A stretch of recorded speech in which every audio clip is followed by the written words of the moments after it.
사도신경으로 함께 신앙 고백 드리겠습니다. 나는 전능하신 아버지 하나님 천지의 창조주를 믿습니다. 나는 그의 유일하신 아들 우리 주 예수 그리스도를 믿습니다. 그는 성령으로 잉태되어 동정녀 마리아에게서 나시고 본디오 빌라도에게 고난을 받아 십자가에 못 박혀 죽으시고 장사된 지 사흘 만에 죽은 자 가운데서 다시 살아나셨으며 하늘에 오르시어 전능하신 아버지 하나님 우편에 앉아 계시다가 거기로부터 살아있는 자와 죽은 자를 심판하러 오십니다. 나는 성령을 믿으며 거룩한 공교회와 성도의 교제와 죄를 용서받는 것과 몸의 부활과 영생을 믿습니다. 아멘. 찬송가 352장 찬송하시겠습니다. 십자가 권병돌아 주 위에 일어나 뒤돌고 앞서 나가 담대히 싸우라. 주께서 승전하고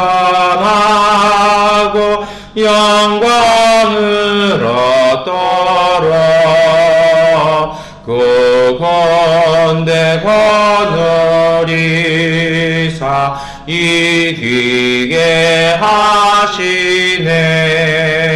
십자가 군병돌아 주 위에 일어나 그 나팔 소리 듣고 건나가 싸우라. 수 없는 원수 앞에 주 따라갈 때에 주 예수 힘을 주사 강하게 하시네. 십자가 군병돌아 주 위에 일어나 내 힘이 부족하니 주 권능 믿으라. 복음의 갑주 입고 늘 기도하면서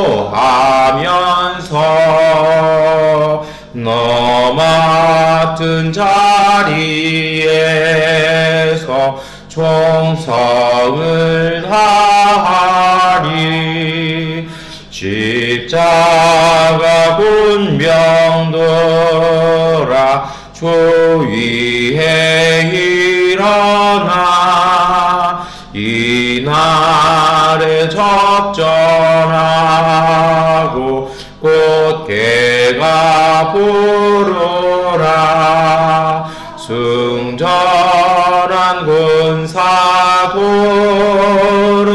영생을 얻으며 영광의 주와 함께 왕 노릇하리라. 아멘. 사도행전 5장 17절부터 26절까지의 말씀 세 번역본으로 함께 읽겠습니다. 대제사장과 그의 지지자들인 사두개파 사람들이 모두 시기심이 가득 차서 들고 일어나 사도들을 잡아다가 옥에 가두었다. 그런데 밤에 주님의 천사가 감옥 문을 열고 그들을 데리고 나와서 말하기를 가서 성전에 서서 이 생명의 말씀을 남김없이 백성에게 전하여라 하였다. 이 말을 듣고 그들은 새벽에 성전에 들어가서 가르치고 있었다. 그때에 대제사장이 그와 함께하는 사람들과 더불어 와서 공의회와 이스라엘의 원로회를 소집하고 감옥으로 사람을 보내어 사도들을 데려오게 하였다. 감옥에 가서 보니 사도들이 감옥에 없었다. 그리하여 그들은 돌아와서 이렇게 보고하였다. 아주 단단히 잠겨 있고 문마다 간수가 서 있었는데 문을 열어보았더니 안에는 아무도 없었습니다. 성전 경비대장과 대제사장들이 이 말을 듣고서 대체 이 일이 앞으로 어떻게 될까 하고 사도들의 일로 당황하였다. 그때 어떤 사람이 와서 그들에게 일렀다. 보십시오. 여러분이 옥에 가둔 그 사람들이 성전에 서서 백성들을 가르치고 있습니다. 그래서 경비대장이 경비대원들과 함께 가서 사도들을 데리고 왔다. 그러나 그들은 백성들이 돌로 칠까봐 두려워서 폭력은 쓰지 않았다. 아멘. 예, 우리가 함께 읽은 이 사도행전 5장 17절의 말씀은요, 이 베드로와 사도들이 이제 문을 잠그는 게 아니라 더 적극적으로 부활하신 예수님의 가르침을 전하기 시작합니다. 그러니까 놀라운 일이 생겼어요. 이 사람들이 그 말씀을 더 힘있게 받아들이는 것입니다. 예수님 계실 때도 그러셨는데 이제 예수님 부활하셨으니까 더 힘이 있겠죠. 그런데 여기에는 한 가지의 전제 조건이 필요합니다. 무엇이냐면 무엇 때문에 그렇게 백성들이 받아들일 수 있었냐라는 것입니다. 가장 큰 증거는 그 자리에 예수님께서 나타나신 것도 아니고, 물론 이제 사도들이 안진병자를 고쳐서 이렇게 세운 것도 있었습니다만, 가장 큰 증거는 무엇입니까? 사도들의 자세였던 것 같아요. 정말 자신이 체험했던 것. 그런 거 어떻게 하잖아요. 요즘도 우리가 그래요. 한국 신문만 딱 보면 우리는 전쟁터에서 살고 있는 사람들 같아요. 그래서 어떤 기사 봤더니 정말 최악의 기사는요, 실질적으로 내전 상태에 돌입해서 그렇다 이렇게 쓴 기사를 이렇게 봤습니다. 특별히 이제 제가 좀 그렇습니다만 MBC가 아주 너무 자극적인 기사들을, 어떻게 저런 기사들을 알아도 보지도 않고 쓸 수 있을까? 참, 기자라는 직업이 예전에는 공부 많이 해야 되고 되게 어려운 직업 같았는데 정말 편안한 직업 같다라는 생각을 해요. 왜냐면 그냥 앉아가지고 페이스북 쓱 구글 번역기 돌려가지고 그 기사로 이렇게 써내면 뭐 쓸 것도 없죠. 이렇게 워드 갖다 붙이면 되는 거니까 참 그렇게 됐다라는 생각이 들어요. 그런데 이제 제가 만난 분 중에 한 분이 너무 이게 자극적이어가지고 이메일로 한번 보내봤다라는 겁니다. 모든 기사 끝에 보면 기자의 그 메일 주소 이렇게 나오잖아요. 아무런 연락이 없대요. 물론 연락 안 하겠죠. 여러분, 그런데 더한 건 뭐냐면 언론이 잘못된 보도를 하고 나서는요, 원래 틀리고 나면 뭘 해야 되냐면 정정 보도 내지는 사과 보고를 해야 되는데 뭐 하나도 하지 않고 있죠. 그래서 참 믿을 게 못 된다라는 생각이 이렇게 합니다. 그런데 정말 그 제대로 된 언론, 제대로 된 신문은요, 뭔가 기사를 냈는데 잘못됐으면 바로 정정 보도 내고 사과 보도를 내죠. 그런 기사, 신문들이나 언론을 우리는 더 신뢰합니다. 어떻게 보면 그래요.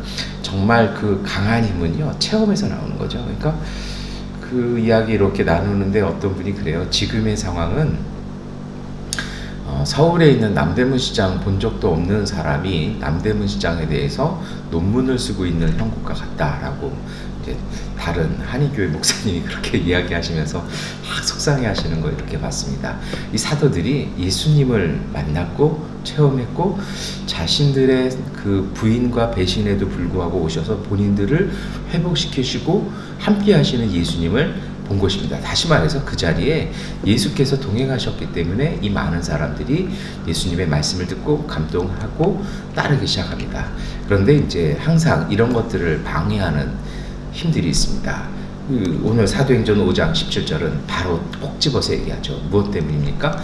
시기심 때문이었다는 것입니다. 사실을 사실로 받아들이지 못하는 그 두 가지의 큰 걸림돌이 있습니다. 하나는 내 자신의 기득권입니다. 저 사실을 내가 받아들였을 때 내가 지금까지 누리고 내가 독보적으로 지녀왔던 그 자리나 그 권리를 잃어버리게 된다는 것입니다. 그래서 어떡합니까? 이런 분들은 자기의 그 삶을 지키기 위해서 굉장히 공격적인 자세로 하죠. 우리가 예수님의 재판과 십자가형에서 많이 그 모습을 보았습니다. 인데도 예수님이 부활하셨어요. 어떻게 보면 막아낼 수 없는 거잖아요. 그렇게 해서라도 음모를 꾸며서라도 죽였는데 그 예수님이 부활하셨어요. 그랬더니 이제 그들의 마음이 뭘로 바뀌었냐면요, 그럼 정상적인 사람이라면 받아들여야 됩니다. 사도 바울의 그 탁월함이 그거예요. 그는 처음에는 몰랐어요. 그래서 정말 유대교의 기득권을 지키고 싶어서 폭력을 행해서라도 기독교를 없애버리고 싶어 했습니다. 그랬던 그가 다메섹 도상에서 다메섹 가는 길 한가운데서 예수님을 만난 다음부터는 그가 예수님을 따르는 사람일 뿐 아니라 사도로서 이렇게 전하잖아요. 그것은요, 그가 그 기득권을 버리고 새로운 삶으로 들어왔다라는 것입니다. 그런데 똑같은 유대교 지도자들이 그걸 못한 이유는 뭐냐면 시기심 때문이라는 것입니다. 나보다 난 걸요 인정을 못하는 거예요. 분명히 알아요. 그런데 그걸 인정하기가 너무 싫어서 그냥 그걸 거부하고 막아버리고 계속 공격한다는 것이죠. 그래서 이 사람들이 들고 일어나서 사도들을 잡아다가 옥에 가져왔습니다. 사두개인들의 숫자가 많았고 그들 대부분이 예루살렘에 있었던 사람들입니다. 특별히 사두개인이라는 사람들은요, 유대교 지도자들 중에서 정치적인 업무를 담당했던 사람들입니다. 그러니까 이 사람들은 어떤 논리였냐면 로마하고 어느 정도 타협하더라도 유대교가 갖고 있었던 지위를 확보하자라는, 다시 말해서 기득권을 지키고, 그리고 그것을 위해서 자신들은 대부분이 대제사장과 제사장 가문 출신들이기 때문에 선택되어진 사람들이기 때문에 자기들 외에는 안 된다라는 것이죠. 그래서 사도들을 잡아서 가둡니다. 그런데 여기에 이제 사건이 벌어지는 것입니다. 19절에 천사가 그날 밤에 와서 감옥문을 열고 사도들을 데리고 나오는 것이죠. 그리고 나서 어떻게 데리고 나왔는지는 사도행전 5장에는 나오지 않습니다. 그리고 나서 또 다른 하나님의 명령을 줍니다. 무엇입니까? 감옥문을 열고 나오면 도망가야 되잖아요. 안전한 지대 피해야 되는데 20절 말씀 우리가 함께 읽겠습니다. 가서 성전에 서서 이 생명의 말씀을 남김없이 백성에게 전하여라 하였다. 다시 그 잡혔던, 체포되었던 그 자리, 그 성전 밤인데도요, 거기에 가서 남아있는 아직 전하지 못한 말씀을 다 전하라는 것입니다. 무슨 말씀이요? 생명의 말씀을 전하라고 하는 것입니다. 그 말을 듣고 이제 사도들이 어떻게 합니까? 아마 새벽 무렵이었던 것 같습니다. 그 길로 성전에 올라가서 거기에서 이제 그 새벽에 남아있는 아마도 잠을 청했던 사람들 같아요. 아니면 뭐 밤새 이제 기도하는 사람들에게 가서 생명의 말씀을 이제 이렇게 가르치고 있는 것이죠. 그랬더니 세상에는 모두 보는 눈이 있고 듣는 귀가 있잖아요. 그 사두개 쪽 사람들이 가서 제사장들에게 이것을 얘기합니다. 그래서 이 사람들이 뭐라 얘기하면 감옥으로 가서 감옥에 가뒀는데 뭐 별다른 보고가 없었다 하면서 감옥에 가봤더니 재밌는 현실이 벌어지는 거예요. 감옥문도 닫혀 있고 경비병도 서 있고 그들이 갇혔던 그 감방마다 간수들은 그대로 서 있다는 것입니다. 그러니까 어떻게 나왔는지가 불분명한 것이죠. 다른 곳에 보면 뭐 베드로도 뭐 이렇게 해서 열어놔서 간수도 없어가지고 쭉 혼자 걸어 나오고, 사도 바울도 막 지진이 나서 이렇게 탁 나오니까 뭐 간수가 이제 막 자결하려는 뭐 이런 상황들이 나오는데, 사도행전 5장에는 그것이 없는 정말 주님의 신비입니다. 마치 순간이동을 한 것처럼 감방 안에 있는 죄수만 밖으로 나온 것입니다. 그래서 보고하죠. 아주 단단히 잠겨있고 다 서있고 이상이 없습니다. 다만 안에는 아무도 없습니다. 이 보고를 듣고 이제 이 사람들이 의논을 합니다. 어떡할까? 그랬더니 어떤 사람이 와서 얘기하는 겁니다. 찾았다라는 것이죠. 그 사람들이 지금 성전에 서서 여전히 평소와 똑같이 가르치고 있다는 것입니다. 그래서 이제 그 군 병력, 경비대 병력을 데리고 딱 가서 사도들을 데리고 오는데 변화가 있습니다. 폭력을 쓰지 못하는 것입니다. 오늘 26절 말씀은 뭐라고 되어 있습니까? 백성들이 돌로 칠까봐 그들은 두려워서 폭력을 쓰지 않았다. 이게 무슨 얘기냐면요, 유대인들이 돌로 치는 경우는 어떤 경우냐면 하나님에 대한 신성 모독이나 율법을 아주 극심하게 어겼을 때에 돌로 칩니다. 그러면 이들이 돌로 맞는 이유는 여기에 해당하는 경우는 딱 한 가지입니다. 억울하게 누군가를 위해했거나 그들의 목숨을 빼앗으려 했다는 것입니다. 거짓말했다는 것이죠.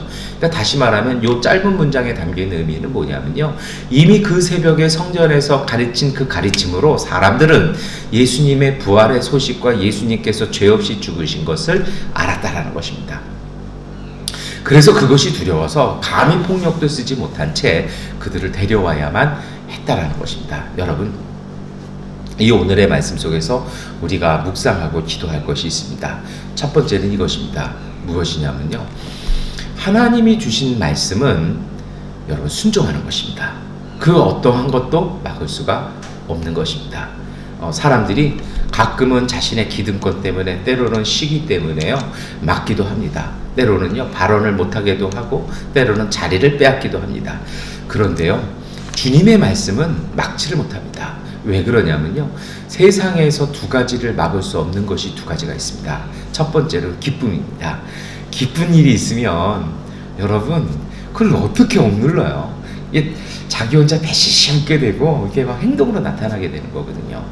사람의 기쁨은 빛이 나는 겁니다. 두 번째로 못 막는 것이 있어요. 생명은 못 막습니다. 우리가 가끔 이렇게 잘 보는데요, 요즘은 많이 미얀마에서 사라졌는데요, 우기 때 이렇게 나무들 자라는 거 보세요. 그러면 그 나무 줄기와 뿌리들이 막 비집고 올라와 가지고요, 막 벽 같은 거 이렇게 타고 넘고 막 그러지 않습니까? 생명은 막지 못해요. 그런데 자꾸 사람이 생명을 막으려고 해서 문제가 생기는 것이죠. 이러한 기쁨과 생명은 다 어디에서 비롯된 것이냐면 하나님의 생명의 말씀에서, 하나님의 은혜에서 비롯되어지는 것입니다. 이것은 세상의 권력으로든 세상의 음모든 세상의 폭력도 막지 못하는 힘이 있습니다. 그래서 오늘 하나님의 사람들인 우리가 가져야 될 자세는요, 하나님께서 우리에게 주신 그 말씀을 따라 사는 것입니다. 거기에 순종하는 것입니다. 불안함과 두려움이 아니라 그 주님의 말씀을 지키고 그것에 순종하는 사람들을 하나님은 보호하십니다. 오늘 사도행전 5장은 천사가 와서 이 사도들을 감옥에 데리고 나가는 일들을 구체적으로 이야기하지 않습니다. 그것이 말하는 것은요, 어떤 것이냐면 그것은 하나님의 신비라는 것입니다. 다 잠겨있고 간수도 서있고 다만 안에 죄수만 없더라. 세상이 이해할 수 없는 힘으로 하나님은 지키시고 보호하시는 것입니다. 물론 예수님처럼 고난 끝에 십자가에 달리실 수 있습니다. 그러나 우리에게 있는 것은 참된 생명과 기쁨이라는 것입니다. 이제 조금 정리해 보겠습니다. 이것을 지키기 위해서 우리가 어떻게 해야 할까요? 그것은요, 가장 간단한 것이죠. 과연 하나님의 말씀이 무엇인지, 무엇이 우리에게 주시는 생명의 말씀인지가 필요하다는 것입니다.